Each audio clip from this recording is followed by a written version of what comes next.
convertido a una generación de niños en lectores. Gracias, Mogul. ¿Quiere decirme qué pasa al final de la serie? Él crece y se casa contigo. ¿Es lo que querías oír? Sí.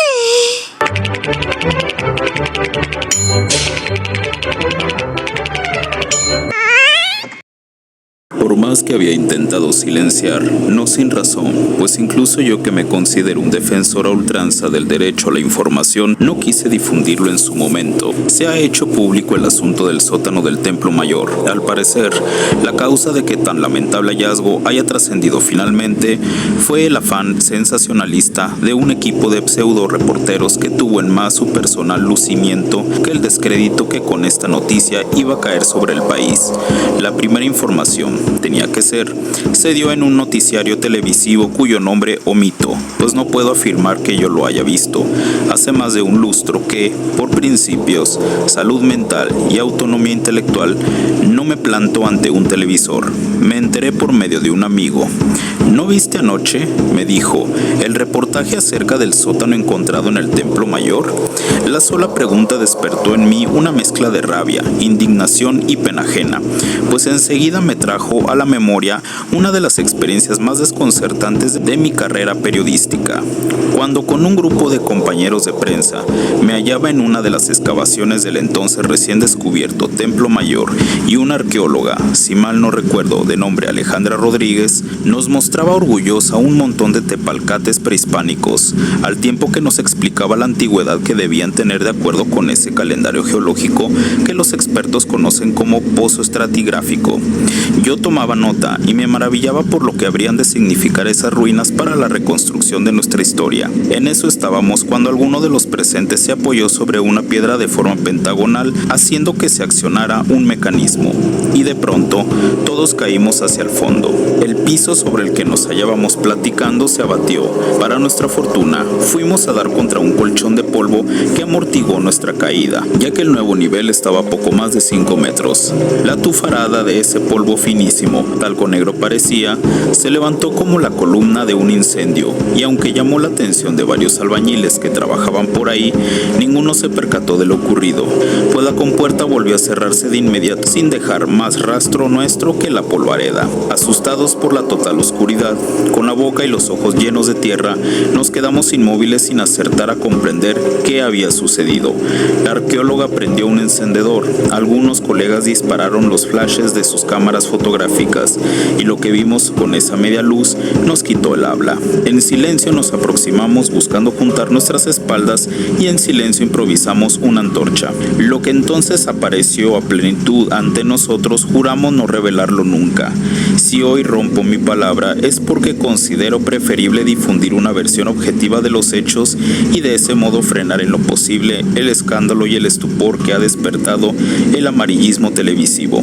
Es verdad, existe un sótano de aproximadamente 666 metros cuadrados bajo el Templo Mayor, y también lo es que los objetos que en él se encuentran, o al menos se encontraban, guardan una gran semejanza con los que adornan los templos dedicados a cultos satánicos: cabezas de demonios, pentáculos, una enorme escultura del dios Pan, un altar monolítico que se prolonga valiéndose de la misma piedra hacia el piso y las paredes.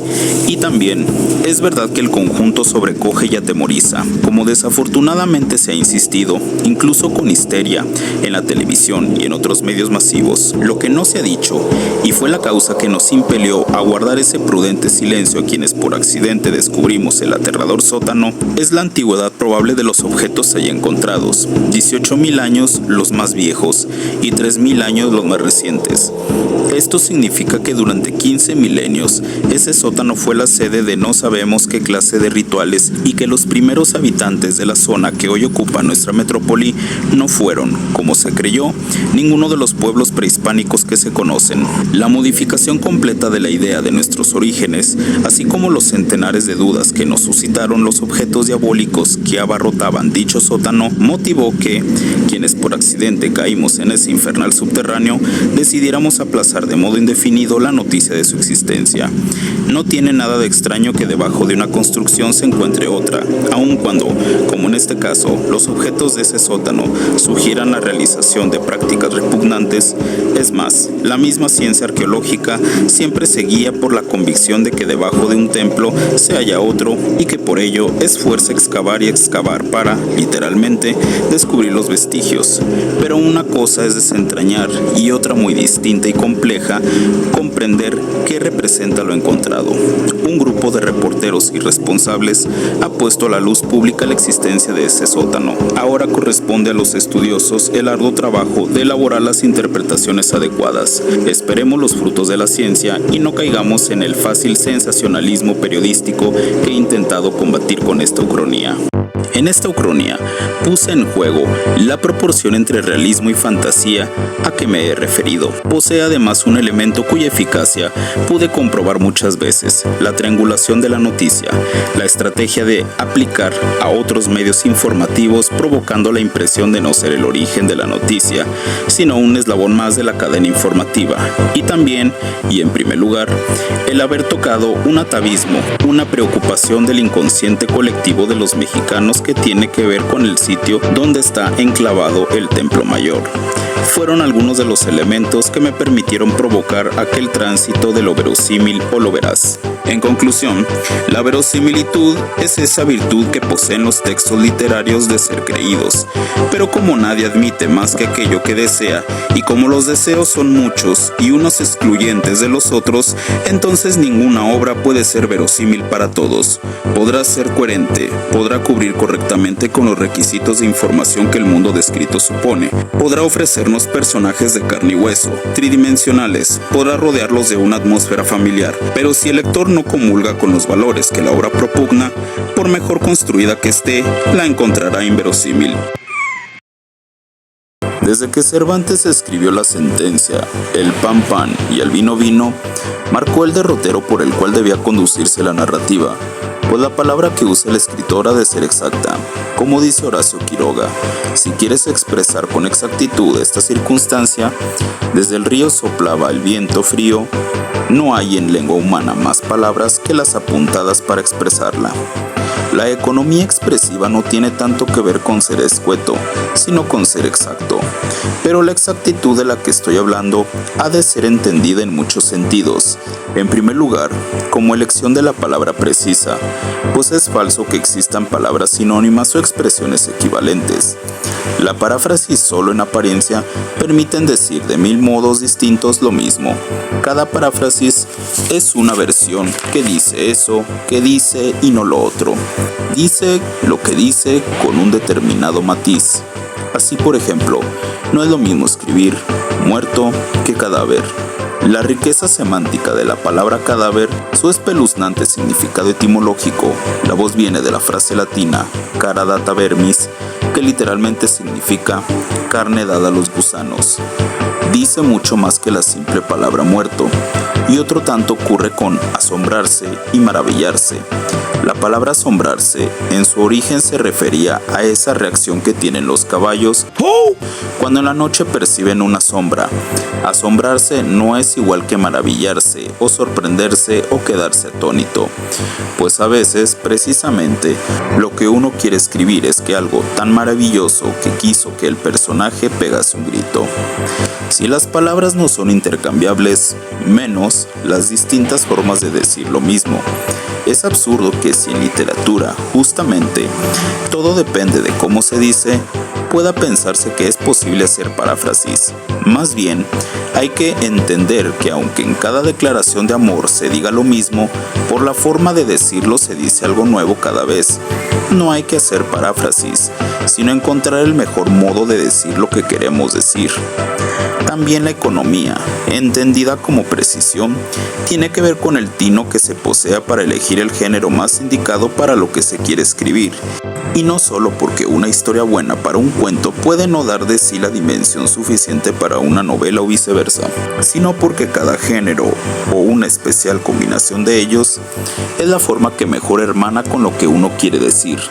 De aquí también que el escritor deba de buscar, como los pintores, el dominio de todos los medios para plasmarse, pues así como el óleo y la acuarela permiten diferentes texturas, así también cada género literario permite comunicar mejor ciertos matices expresivos. Otros aspectos que conviene pensar para conseguir la exactitud son las distancias del narrador respecto de lo narrado, y también la persona, primera, segunda y tercera, desde la que se aborda la historia. La primera persona permite dar al texto un carácter testimonial, confidencial, íntimo. Al escribir desde el yo, la historia adquiere una tesitura subjetiva. El lector intuye que todo lo que se le dice viene filtrado por el punto de vista del narrador, quien tiene respecto de lo contado una perspectiva parcial. La eficacia de las desventuras del joven Werther de Goethe, contadas en primera persona, no habría sido tanta si el autor hubiese elegido esa mirada panorámica que da la tercera persona. La mayoría de las obras de Lovecraft consiguen conmover y hasta espantar al lector, en parte por estar escritas en primera persona. ¿Qué sería del cuento de Lovecraft, La Noche de los Tiempos, si no fuera el propio protagonista quien, en tono de confidencia, contase el secuestro de su existencia? La segunda persona es espléndida para la imprecación, para adoptar un tono de advertencia y adquirir una cierta superioridad frente al personaje. Con la segunda persona puede producirse un extraño efecto en el lector. Cuando el narrador está amonestando al personaje, o revelándole su vida, o dándole un consejo, etc., el lector va desplazando al personaje hasta ocupar el sitio de este, hasta sentir que el libro le habla directamente a él, pues aunque normalmente uno como lector se proyecta en la historia, la segunda persona permite que este efecto se produzca con mayor nitidez. Llega a desaparecer la frontera entre el personaje y el lector. El lector siente que es el personaje. La tercera persona, como ya lo he mencionado, es la persona más frecuente en la literatura y crea en el lector la sensación de que se halla platicando con el narrador y éste le cuenta la vida y milagros del personaje. Cada una de las personas posee sus características y sus ventajas. La exactitud también radica en el tino con el que el escritor elige la persona para contar la historia, la persona o la combinación de personas y de distancias del narrador. La economía expresiva no hay que entenderla como una cuota reducida de palabras, sino como la adecuación exacta de las palabras y el diseño de la obra con lo que precisamente uno quiere decir. No es ser breve, sino ser preciso. Dice Baltasar Gracián que lo breve y bueno es dos veces bueno y tiene razón, o al menos en nuestro tiempo el gusto se orienta hacia la concisión. La concisión no ha de entenderse, sin embargo, como la tarea de pasar la podadora sobre los adjetivos y las imágenes. No se trata de volver raquítico el texto o, como algunos dicen, quitarle lo ampuloso, sino que ha de entenderse como el esfuerzo de buscar lo que Italo Calvino denomina lo icástico, imágenes incisivas, memorables y nítidas. Pongo un ejemplo. Si lo que se busca decir en un texto es que el personaje odia a su padre, el camino no es tanto cargar ese odio de adjetivaciones. Por ejemplo, Salvador Dalí odiaba terrible, honda y visceralmente a su padre, y tampoco de decirlo escuetamente, Dalí odiaba a su padre, sino más bien como el propio Dalí lo escribió en su autobiografía. Mi sueño es sodomizar a mi padre en su lecho de muerte. Esta sí es una imagen icástica, incisiva, memorable y nítida. La fuerza de una sola imagen puede economizar muchas palabras. No se trata de podar, sino de encontrar el mejor modo de decir lo que se quiere decir. El aforismo es un género que consigue encapsular de un modo portentoso las ideas. Es quizá junto con la poesía la forma más esbelta, más retacada de la escritura. Sin embargo, como no se trata del ahorro de palabras por el ahorro mismo, sino de la exactitud, entonces el aforismo no sirve. Si lo que uno quiere es argumentar, probar, discurrir, el aforismo deslumbra y hasta puede convencer, pero no razona con el lector. Véase la diferencia entre la escritura dialógica de Platón y la destellante de Cioran. Últimamente se han vuelto muy apreciados los minitextos, sean mini poemas como los de Efraín Huerta o minicuentos como los de Augusto Monterroso. Su valor no está en su brevedad, sino en la desproporción que hay entre el escaso número de palabras que emplean y la gran cantidad de sugerencias que concentran. La economía expresiva tiene que ver con la búsqueda eterna de la literatura, cargar de mucho significado al significante o decir más con menos.